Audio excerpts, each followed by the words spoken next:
আল্লাহ তাআলা বলতেছেন কুল্লা ইউসিবানা ইল্লা মা কাতাবাল্লাহু লানা।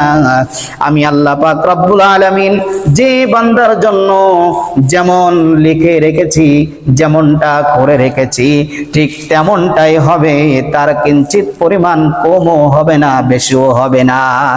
আমি যদি বান্দার লিখে রাখি বান্দা দুনিয়াতে ইসলামী আন্দোলন করার জন্য, তাকে হামলা মামলা দেওয়া হবে, তাকে জেল জরিমানা দেওয়া হবে, তাকে ফাঁসির কাস্টে ঝুলতে হবে ইসলামী আন্দোলন করার জন্য, যদি এমনটাই আল্লাহ তাআলা লিখে রাখেন, তাহলে অবশ্যই ওই বান্দাকে ওই পরীক্ষাগুলো দিতে হবে।